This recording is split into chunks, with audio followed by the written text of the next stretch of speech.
Сайн мэцгэн сонсогчдоо та бүхэндээ шинэ 7 өдрийн мэндийг хүргэе. Намайг Око гэдэг. Тэгээ та өнөөдөр Око Audio Experience-ийг сонсох гэж байна. Танд нэг ч ихсэн хэрэгтэй юмыг өнөөдөр сонсох нь байх гэж найдаж байна. Хэрвээ таалагдсан бол подкастын доод хэсэгт нь комент хэсгээ үлдээгээрэй. Бас ревю үлдээхээ битгий мартаарай.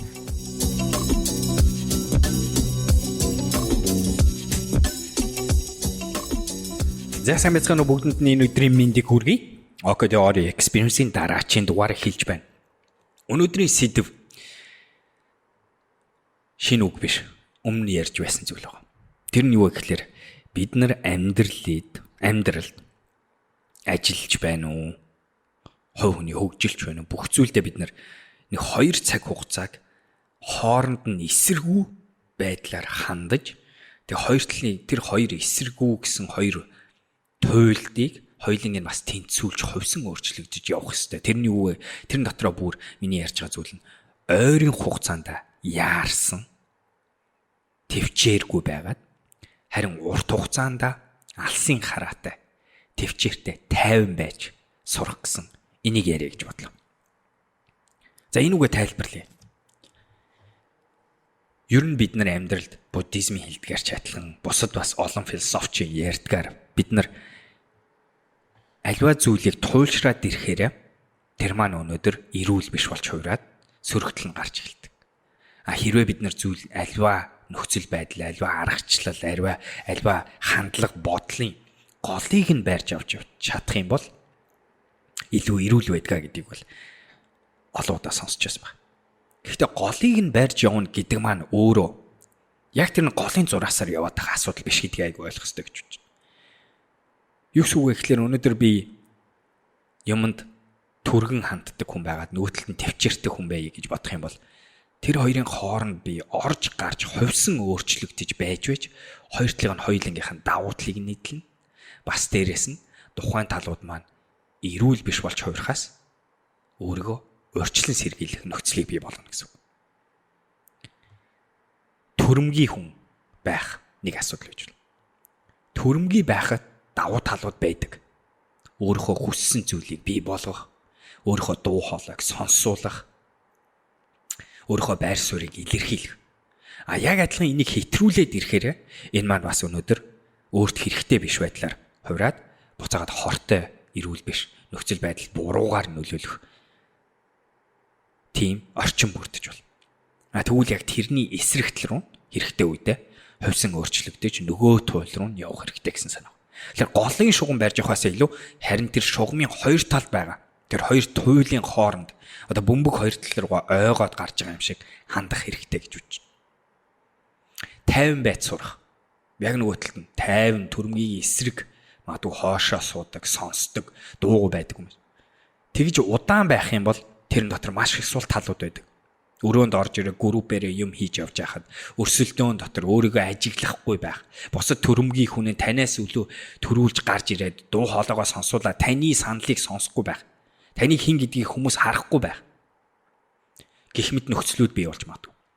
Бас яг нөгөө талаас уул нь бол заримдаа чимээгүй байх гэдэг чинь бас чимээгүй өөртөө ихтэй байдлын нэг жишээ. Нөгөө талаас нь бусдыг сонсснороо бид нар илүү ойлгож, илүү зөв үгийг хэлэх боломж гарч ирдэг. Тэгэхээр энэ тал болгон дээр, туйл болгон дээр өөр ингэсэн давуу талууд байдаг, бас яг адилхан сул талууд байдаг. Яг энэ хоёр талын хооронд хувьсан өөрчлөгдөх гэдэг бол dichotomy гэдэг айгүй гоё ном байдаг. Энэ leadership хүний ер нь бид нар амьдрал тийм ээ төрөж хэлж байгаагаар эрүүл болон амжилттай явахад нэг хийх ёстой зүйл нь сонор соргог байгаад би аль тал руу дэндүү хитрээд байна гэдгийг ажиглаад тэгээ тэрнийхээ эсрэг нөгөө тал руу явах чадвартай байна гэдэг бол урт хугацаанд айгүй зөв аргачлал юм буюу голыг барих гэж ярьдаг. Гэтэ голыг барихыгаа ялгааг нь бисаа хэллээ шүү. Тэр ерөнхийдөө хэдлийн ийм сэдвүүд тухай өнөөдөр ярьж байгаа. Тэрэн дотроо бид нар бүр юуны голыг барих вэ гэхлээр амьдрал дээр юм руу хандаж байгаа хандлага маань цаг хугацааныхаа төвшөнд ямар байх ёстой юм бэ гэдгийг өнөөдөр ярьж байна. Богино хугацаантай яарсан, өөрийгөө шахсан, юм руу зүтгэсэн байх. Яг адилхан тэгсэн мөртлөө урт хугацаагаараа юмыг харахаараа илүү тайван, суйртай, бодлоготой стратегиээр хандах тухай ярьж байгаа шүү. Энэ бол яхааргүй илүү гарааны бизнес болон хувь хүний хөгжилд айгүй хамааралтай зүйл байна. Энд дээр Билл Гейтсийн нэг айгүй гоё хэлсэн үг гэдэг. Тэр нь юу вэ гэхээр хүмүүс нэг жилд хийх ажлаа дандаа хэтрүүлэн бодож төсөөлдөг. Харин 10 жилд хийж амжуулах зүйлийг дандаа багаар төсөөлж боддгоо гэсэн санаа байдаг. Энэ юу гэсэн үг вэ гэхээр бид нар дандаа нэг жилд хийх ёстой юмгаа маш их дэндүү их юм хийж амжуулна гэд буруу төсөөл хүлээлтийг бий болгочдөг. 10 жилд хийх юмгаа бид нар дандаа багаар төсөөлж чаддаг. Энэгээр бас нэг хилээд байгаа нь юу вэ гэхээр бид нар нөгөө би бас саяхан Instagram-ийн story дээр энэ өнөөдрийн бодлогын тагсиг дээр энийг ярьсан байгаа. Хүн гэдэг амьтан өнөөдөр юу баталж харуулсан бэ гэхээр бид нар ирээдүг таамаглаж тэрийг таах чадвар гэж өстой юу ч байхгүй мэн гэдэг олон судалгаагаар баталсан байдаг. Дэлхийн хамгийн шилдэг санхүүгийн судлаачид эдийн засагч нарыг аваад олон жилийн түүх мундаг одоо үр дүн гаргасан хүмүүсийг хүртэл аван гутаа тэд нараар за ирээдүйн одоо тухайн ямар ч хувьцаа ч юм уу эсвэл эдийн засгийн индексийн үн хэд болох вэ гэдэг таамаглалыг гаргуулж үзээд тэгээд ямар ч зуршлаггүй үнэтэй ч гэсэн харьцуулга гаргуулж үзээд тэгээ бодит байдалтай харьцуулаад үзэхэд юу гарч ирсэн бэ гэхээр хичнээн мундаг байсан ч гэсэн тэдний таамаглал нь юу ч мэдгүй хүнээс нэх олигтой тийм өндөр байж чадаагүй. Үнэхээр 10 жилийн том ялгаатай байж чадаагүй гэсэн юм гарсан байдаг. Бид нар өнөөдөр ирээдүг таамаглаж харах гэдэг дээр бид нарт ерөөсөө ямар ч чадвар байхгүй гэдгийг хүлээн зөвшөөрөх хэрэгтэй. Насин Талибын талаар ярьсан Yuval хүртэл энэ дээр Sapiens ном дээр болон дараачийн Homo Deus номнууд дээр энэ талаар бас ярьсан байдаг. Бид нар ирээдүг урт хугацаа, цаг хугацаа уртсах тусам, цаг хугацаа сунах тусам, цаг хугацааны байдал ирээдүг рүү орох тусам бид нар тэрийг таамаглаж чаддгүй. Ийм ч болохоор бид нар урт хугацааны хүлээлттэй нарийн тодорхой тавина гэж айгу хэцүү гэсэн санаа гарч ирж байна. Тэгээ тэрнээсээ болоод бид нар урт хугацаанд болохоор ерөнхий чиглэлтэй байгаад, ерөнхий итгэл үнэмшилтэй байгаад тэгээд тайван төвчээртэй байд сурах хэрэгтэй. Яагаад тэгэхээр бид нарын тэр урт хугацааг таах, контролдох байтугай, тэрийг удирдах байтугай тааж чадахгүй юм нөхцөлтэй гэсэн юм санаа яригдчихэж байгаа. Тэгээд урт хугацаанд юу ч болж магадгүй гэдгийг бас бид нар. Бид нар 10 жилд хийж чадах юм а дандаа дутуугаар төсөөлдгөө гэдэг чинь 10 жилийн дараах нөхцөл байдлыг бид нар дандаа түүхийн дараачийн нэг хувилбар байна гэж бодоод дандаа дутуугаар дандаа нүдэндээ зөвхөн харагдаж байгаа мэдж байгаа үтсэн дээр суурилснараа л төсөөлж харуулах гэдэг. Тийм болохоор урт хугацаанд дэвчээртэй бай. Хөдөлмөр маш их илүү ордог ш. Төсөөлж байгаагаас чинь илүү хөдөлмөр орно. Төсөөлж байгаагаас чинь өөр нөхцөл байдал бий болно гэдгийг бид нар ойлгох хэрэгтэй. Яг нөгөө талдаа тэрнийхээ богино хугацааг бодож ирээд өнөөдрийгөө ботхоор, маргаашигаа ботхоор, дараа 7 хоногийгоо ботхоор, 3 сарын дараахыгаа ботхоор болохоор бид нар тэрийг ер нь бол илүү өндөр магадaltaгаар таамаглаж чадна, удирдах чадна. Шийдвэр гаргалтан дээр өөрсдөө бүрэн төрүүлж байгаа шүү. Удирдах чадна. Тийм болохоор бид нар яах ёстой вэ гэхээр үр дүн дээр хамгийн ирээдүйн үр дүн дээр нөлөөлөх хамгийн бодит цаг бол өнөөдөр одоо цаг гэдэг утгаараа одоо энэ цаг дээр бид нар маш олон зүйлийг хийх төлөө ярих ёстой. За энэ гарааны бизнес талаас нь жишээг нь хэлье л та. Танай компани энэ жилийнхаа эцэст өнөөдөр 50% борлуулалтаа өсгөнө гэж ярьж байгаа бол 5 жилийн дараа танай компани 3 дахин том компани болно гэсэн юм ярьж байгаа бол таны тэр ирээдүй зориулж хийж ядах цорын ганц цаг чинь өнөөдөр цаг. Энэ 7 хоног, энэ сарын асуудал яригч байгаа. Тэгэд энэ үед л та үйлдэлийг бүрэн удирдах чадна. Энэ үед л та шийдвэрийг зөв гаргаж чадна. Яг тэгэхээр энэ үед л таны бодит мэдээлэл байна. Бодит өгөгдлүүд чинь байна. Бодит удирдлагууд чинь байна. Удирдах, захиран удирдах боломж чинь байна. Тэгэхээр бид нар яах вэ гэхээр өнөө маргааштай маркетингийнхаа, борлуулалтынхаа, үйл ажиллагаа, ажилчдынхаа одоо тэр зохион байгуулалт болон ямар логистикийнхаа нөхцөл байдлыг удирдах, хэрэг бараа захиалах уу, хэрэг барааг нөөцлөх үү, хэдэн төгрөгийн өөр тавих уу, хэдэн төгрөгийн бордоо юу төлбөр хийх үү тэрийг өнөө маргааштай бид нар контролдож чадна. Тэгээд өнөө маргааштай хийж байгаа бодит үйлдэлүүд чинь одоо нөгөө ярьсан 5 жилийн дараа 3 дахин томрох уу гэдэгт нөлөөлж чадах цорын ганц бодит зүйл чинь байна. Таны удирдлагын доор байгаа хамгийн гол бодит зүйл чинь тэр байна. Хүн гэдэг амтан ирээдүг таамаглаж чадахгүй, контролж чадахтай айгүй муу гэж ярьсантай яг адилхан тэрнтэй бас нэг тохирсон юм нь юу байдаг вэ гэхээр харамсалтай бидний нэг сул тал юу байдаг вэ гэхээр бид нар үл мэдэгдэх зүйлээс айдаг. Юм мэдэгдэхгүй болонгууд л хүмүүс тэрнээс тэрлүү нэг бол тэмцэх, нэг бол зогтох гэсэн нөгөө гөрвлийн горим руу ордог. Тиймэрхүү юмнаас л хүмүүс айж, тиймэрхүү үед л бид нар буруу гормонуудаа ялгаруулж логик сэтгэлгээгээ мартаж тэгээд үндсэн горимороо дайрдаг. Ирээдүй гэдэг чинь үл мэдэгдэх нөхцөл байдлын хамгийн өндөр хувилбар. Яагаад тэгэхээр түрүүч хэлж байгаа шиг бид нар ирээдүг мэдэхгүй. Тэгвэл цаг хугацаа биднэр лөө өнөөдөр одоо гэдэг цаг руу ойртох тусмаа бид нар мэдэгдэх зүйл нь ихсээд үл мэдэгдэх зүйл нь багасаад тэмч болохоор бид нар өөрийнхөө тарих, өөрийнхөө мэдлэг чадварыг 100% бүрэн гүйцэд ашиглах чадвартай байдаг. Үл мэдэгдэх зүйл ихсэх тусам бид нар өнөөдөр өөрийнхөө мэдлэг чадвар, тархиа, гормоо 100% ашиглаж чадах нь багасдаг. Айц гэдэг зүйл рүү ороод ирдэг. Бид нар өөр хүн болж хувирдаг. Тийм ч болохоор дахиад адилхан. Өнөө маргааштай ойрын хугацаатаагаар яаралтай тэрэн дээрээ анхаарад, тэрэн дээрээ чадах зүйл дээрээ ирч хүчтэй бай, чадах зүйл дээрээ өөрийгөө шах. Чадах зүйл гэдэг нь өнөө маргаашийн ойрын хугацааны зүйлийг ярьж байна. Өнөөдөр хинч дараа 7 хоногийн 5 дахь өдөр заавал гутламсойд гүйн гэдгийг өөртөө өндөр магталтайгаар хэлж чадахгүй. Дасгал хийнэ гэсэн төлөвлөгөөтэй хүн жишээ нь байх юм бол. Харин яг одоо та энэ подкастыг сонсож байхдаа яг энэ подкаст дахиад нэг 10 минут явсны дараа тэр бодит цагийн сонголт та өөрөө бүрэн контролдох боломжтой. Тэр нь юу гэсэн үг вэ гэхээр та яг тэр үед яг 8 минутын дараа та гутлаа өмсөд гүйлт тэр нөгөө удаан ботсон нөгөө эрүүл байх, дасгал хийж эхлэх гэдэг зүйлийнхаа эхний алхмыг хийх бүрэн боломжтой гэсэн юм ярьж байгаа. Бид нар өнөөдөртөө яг одоо ойрын хугацааны зүйлүүдэд контролдох чадвартай. Тийм ч болохоор бид нар ийм нөхцөл байдалтай, ийм цагийн бодлоготой, богино хугацааны цагийн бодлоготой яаралтай, анхааралтай, илүү санаачлагтай байгаад харин тэр урт хугацааны гэсэн бодлого бидний контролдож чадахгүй, бидний мэддэггүй, бидний айдаг, бидний буруугаар төсөөлдөг тэр зүйл дээр илүү төвчээртэй, тайван, чиглэлтэй, стратегтэй бодож сурах хэрэгтэй гэсэн санаа.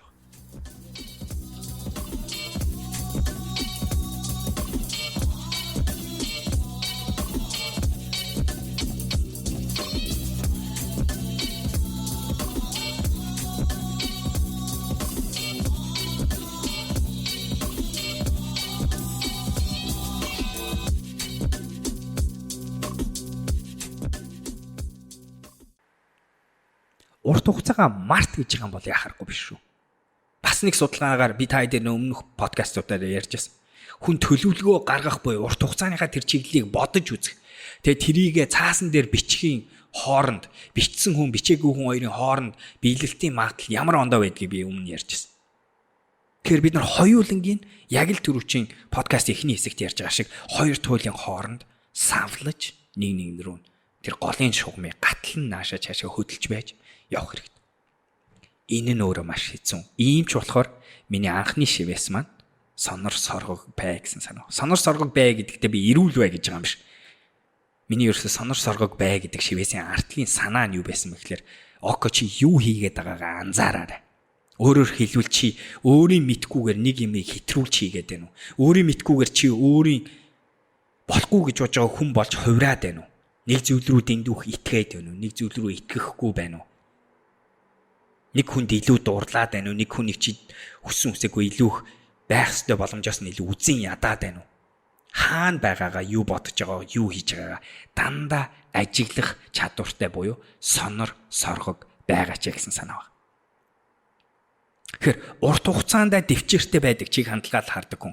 А яг нөгөөдгийнхөө эсрэг урт хугацаа, богино хугацаанд болохоор айгүйх яарж ажилдаг, зүтгэдэг, хөдөлмөрлөдөг, өөрийгөө шахдаг байна гэдэг чинь. Тэгээ тэр хоёрын хооронд эрүүл байдлаар тэр голынхан зураасын хооронд гатал нааша чаашаа хөдлөх чадвартай байна гэдэг чинь өөрийгөө хаана байгааг дандаа мэдэх чадварыг нэгсэн тийм нөхцөл байдал. Амархан бол биш. Ийм ч болохоор би тэгж өөрийгөө ажиглаж байх системүүдийг эргэн тойрондоо бий болгодог. За тэгвэл тэр талаар ярилцъя. Нэгт нь би хаана юу хийж яах гэдгийг миний үндсэн үзэл бодол, итгэл үнэмшлэлээс зөрсөн тийм хүмүүстэй ойр орхон харьцахыг хичээдэг. Эсвэл би сайн найзуудтайгаа эрс илэн далангуй ярих тийм соёл нөхцөлийг бүрдүүлэх гэж хичээдэг. Өөрөөр хэлбэл чи муухай харин шин гаргаад байшгүй, чи ойрдоо нэг л ийм дэндүү юм нэг ууртай хүн байгаад байшгүй гэдгийг надад санаа зовлтгүйгээр шууд хэлэх чадвартай тийм найзуудтай байх гэж хичээдэг. Эсвэл байгаа найзуудыгаа тийм болох гэж хичээдэг. Бас яг нөгөө тал нь чи сүүлийн үед болохоор айгу залхуураад байшгүй гэдэг ингэ. Ингэснээр би юу хэлж яах вэ гэхээр өөрөө ажиглахгүй байгаа тэр нөхцөлийн маань тэр хөндлөнгийн хүн тойл мичиг болж хараад тэгээ надад тусгаж өгч байгаа тийм нөхцөл байдлыг бий болгож байгаа гэсэн. Яг нөгөө талд нь бас нэг хоёр дахь миний хийдэг зүйл нь болохоор тэгвэл хүмүүс ашиглахгүй өөрөө ч гэсэн юм хөндлөнгөөсөө ажиглах сонор соргог байдалтай байж болно. Тэр нь болохоор өөрийгөө байнга хөндлөнгөөс харах чадвартай болох. Тийм том зураг болон яг одоо гэсэн нөхцөл хоёрын хооронд шилжих чадвартай болно. Тэгээ тэрэнд надад бол нөлөөлдөг нэг хүчирхэг зүйл бол бясалгал байдаг. Тийм ч болохоор би арайхан бясалгал хийх гэж хичээдэг. Тэгээ ингээд хэлэнгууд хүмүүсээс тэгдэг шүү. Бясалгал дотор тэгвэл би яг энийг л бодох гэсэн байна. Энийг л хийж чадвар. Үгүй бясалгал гэдэг чинь нэг хүний тархины ажиллах горим гэдэг бол маш сонирхолтой. Одоо бид нар учраа олохын тулд хэрвээ бид нар учраа олчих юм бол нирванад хүрчихэж байгаа буюу одоо гигэрч байгаа асуудал яригдж байгаа шүү дээ. Тэгэхээр тэр та дэмж байгаа 40 жил 50 жил бясалгалж ээж тийм болдог. 50 жил бүтэн цагаар бясалгалж ээж тийм болдог юм байна. Тэгэхээр энэний учрыг олно гэдэг бол угаасаа айгүй хэцүү юм чи. Гэхдээ би юу хэлж чадах вэ гэхээр ядаж би нэг 5 минут чимээгүй суугаа амьсгалаа ажиглалцсан. За сайн хийж чадах юм бол үнэхээр аналитикл одоо бясалгал гэж Далай Лама ярьдаг. Анализ хийх чадвартай бясалгалын хоёр төрлийн нэгийг нь хийж чадаад нөхцөл байдлыг өөрийгөө хөндлөнгөөс нь бясалгалынхаа төвшин дотор ороод гоё мэдрэмжүүдийг мэдрээд боталтуудыг хийх чадвартай болвол бүр гоё. Гэхдээ түрүүжилж байгаа ихэнх тохиолдолд би зүгээр л амьсгалаа ажиглаад суух юм бол ядаж би 5 минут тэгээ суухад хүртэл миний тархины одоо гэдэг цагт согтууран төөрөх нөхцөл багасдаг. Би илүү тэр төөрж болох үс тэр бодлоос хоошоо алхаад тэр ойг томоос харах зайнаас тэр модон дээр анхаарах биш. Ойг нь анзаарах тийм тархины нөхцөл байдалтай болж чаддаг. 5 минутын бясалгал тэгэл бол. Тэмчлэгээр би та хэдэд дандаа хэлдэг зүйл чинь нэг сэтгэл зүй эрүүл мэндэд нөлөөлөх хамгийн гой зэмсэг бол бясалгал гэж дандаа ярьдаг баг шүү дээ. За яг бясалгатай адилхан бас нэг хүн болгоны бүр энгийн хийж болох зүйл нь бас яг өнөөдөр би Instagram дээр өнөөдрийн бодол дээр нэг тавьсан санаа нь юу вэ гэхээр хангалттай нойр авах. Тэр үсэн хүний тарих гэдэг бол төгс механизм, маш сонирхолтой механизм. Бүрөөстэй доторх ажиллагааны гормууд гэж үнэхээр мундаг зүйл. Тэрний нэг горим нь юу вэ гэхээр бид нар үргэлжилсэн байдлаар 7-9 цаг унтах үед хүний тарих тэр нойр авалтын үед тийм ээ 4 шатлаа 4-5 удаа үргэлжилсэн цаг 7-9 цаг унтах үед болдог. Тэр хугацаанд яадаг вэ гэхээр бид нар цэвэрлэгээ явагддаг. Анализ хийгээгүй бодолтууд анализ хийгдэж боловсрогддог. Буруу бета амлоид метин буруу протеинууд буюу хортой хими бодисууд цэвэрлэгдэж гардаг. Ингэснээрээ юм мартахгүй болдог. За бас тэрийгээ дагаад саарл биетүүд тархинчин өшөө нэмэгдэж нейронууд хоорондын харвалтууд ихснээрээ тархины ажиллах чадвар ч ихсэж байгаа. За тэгээд тарих болон ходоодны холболтууд, тарих болон нугасны ходооднууд энэ төр гэх мэт бүх зүйлүүд өшөө хүчрэхэг болчихдог. Тэгэхээр энэ системийн энэ шинжлэх гэдэг зүйлийг бид нөр шөнө болгон хийх боломжтой байдаг. Гэхдээ тэрийг хийхин тулд бид нар бүтэн нойр гэдэг зүйлийг заавал авах ёстой. За тэгээд богино хугацаанд яарсан байж урт хугацаанд төвчээртэй ханддаг амьдралд бүх юмд ярьж байгаа шүү. Ажилдаа өөрийгөө хөгжүүлэх, ар гэрийнхаа харилцааг хөгжүүлэх, эхнэр нөхөртөөгөө өнөөдөр илүү хайраар түрэмгийлсэн тэр харилцааг бий болгож, ялгаануудаа гаргаж, эрс илэн далангуй хоорондоо ярьж, нэгнийхээ тийм ээ зүрх сэтгэлийнхаа төвшөнд нь гэрн болж чадсан тийм итгэл үнэмшлийн төвшөнтэй хосууд болж хуурах. Тийм итгэл үнэмшлийн төвшөнд орсон хоёр биенийхээ зүрх нь болж чадах тиймэрхүү зүйлийг хөгжүүлэх. Ганцаардлаасаа гарч утга учиртай гэсэн найз нөхдийнхөө харилцаануудыг өшөө зузаан болгож, өөрийнхөө ганцаардлыг жинкнээс нь байхгүй болгох. Карьерийн хөгжил асуудал. Өөрийнхөө сурыг гэсэн зүйлийг ашгүй нэг сурч аваад тэгээ амьдралдаа нэг би ийм юм л хийгээд ах юм бол аз жаргалтай байна гэж ярьдаг. Японоор икигай гэж нэрлэдэг тэр зүйл буюу утга учиртай ажил гэдэг зүйлийг олох, тэрийг хөгжүүлэх энэ төр гэдэг. Энэ бүх зорилгоодыг өнөөдөр амьдралдаа хэрэгжүүлэхэд ярьж байгаа хандлагыг ярьж байгаа. Цаг хугацааныхаа төвшөнд харахаараа хэдүүлээ. Богино хугацаанд энэ зүйлүүд рүүгээ тэр бодит богино хугацаа гэдэг тэр цаг дээр яарыг, тэмүүлээ, бодоолгыг, зүтгэе, энерги зарцуулъя. Яг тэрнтэй адилхан бидний мэдэж чаддгүй, контролж чаддгүй тэр урт хугацааны урт хугацаа гэж ярьж байгаа тэр хавтан дээрээ болохоор тайван, төвчээртэй 10 жилд бидний бодох зүйл, бидний төсөөлж байгаа шалгондоо байж магадгүй тэгтээ зүгээр. Урт хугацаанд 20 жилийн дараа би ийм үр дүнд хүрнэ гэсэн ийм хандлагатай байх хэрэгтэй гэсэн талаар өнөөдөр ярьж байна. За тэгээд энэ хоёрын хооронд шилжиж байх нь чухал гэж ярьлаа. Тэгээд шилжихийн тулд хэдэн аргачлалыг би өөрөө болон бусад хүмүүсийн ашигладаг хэдэн аргачлалыг хуваалцлаа. За guys, өнөөдрийн подкастаа ингээд дуусгая. Сүүлийн 2 подкаст та хэдэд юу яаж санагдж байгаа вэ? Энэ болон энэний өмнөх нь болохоор та хэд мэдж байгаа бол би буян дааж амьдарч байгаатай адилхан анхаарал дааж амьдраарай гэж сошиал медиа ертөнцид хэрхэн одоо хүмүүс ингээ анхаарал тань руу өгөхөөр та яаж бид нар тэрэнд бас тархиа мэдгүй алдагдчихад байдгийг тэнцээс гардаг замналууд нь бүр хид хараад хахад хүн болгон дайрдаг замнал нь юу байдгийг тэрний хортой зүйл нь юу байдгийг тэрнээс анзаарах зүйл нь юу байдгийг энэ гэдэг талаар ярьсан. Тэгээ энийг яагаад бид нар бүгдээрээ өнөөдөр мэдэх ёстой энэ гэдэг тухай ярьсан байгаа шүү өмнөх подкаст дээр. Тэгэхээр тэрийг сонсоог бол тэр л байна. Гэтэ тэр подкаст болон энэ подкаст дээр та анзаарч байгаа бол би бас нэг ярьж байгаа арга барил болон бодлын зохион байгуулалт нэг арай ондоо байгаа байх гэж бодож байна. Илүү жоохон riff гэж ярьдаг те илүү би зүгээр бодож байхдаа тэр орж ирсэн санаануудаа өөр холбоод ингээ хуваалцаж байгаа философийн төвшөндөө ч юм шиг надад бол тэгж сонсогдож санагдаж байна. Тэгээд та эдгээр талаар юу гэж бодож байна? Ийм стил ер нь таалагдж байна уу? Ийм стил байвал юу гэж бодож байна? Тэрийг хэлээрэй, хуваалцаарай. Комент хэсэгт нь бичиж болно. Эсвэл Instagram-аар тэрийг бас бичээрэй. Та эдийн мессеж орж ирэх дандаа гоё гэдэг шүү. Тэний подкастыг сонсдог, тэгээ тэнцээс олон юм сурдаг гэдэг мессежийг би заримдаа хариулдаггүй ч гэсэн бүгдийг нь уншдаг. Тэгээ тэр болгон айгүй гоё, айгүй урам өгдөг шүү гэдэг хэлмээр байна. Тэгэхээр тэр мессежүүдээ явуулаад байгаарай. Хэрвээ Instagram дээр дагдгүй бол намайг OKD гэд таах юм бол олоод ирнэ. OKOD гэдэг англиар 4 хүн үсгтэй. Яах юм бол холбож болно. Тэгээ бас подкастыг санаагч гэсэн өгөөрэй. Яа тэгээ дараагийн подкастаар уулзцгаая. Мөнгөтэй холбоотой сэдвүүд яригдах хэвээрээ байх болно. Би бас нэр forex ярихаас гадна бас нэг гоё юм ярьж байгаа зүйл cryptocurrency-үүд дээр сүүлийн үед бас мөнгө олох аргуудыг судлаад тэрийг хийгээд эхэлсэн байгаа. Тэгэхээр тэрийг бас хуваалцах сонирхолтой байгаамаа. Өөр сэдвүүд бас бодсон байгаа. Гэхдээ та хэдийн сандлыг бас сонсохыг хүсэж байна. За тэгээд бүгдээрээ балер өдөр байцгаагаарай. Өдрөө амжилттай өнгөрүүлээрэй. Дараагийн подкаст дээр уулзцгаая. Баяр та.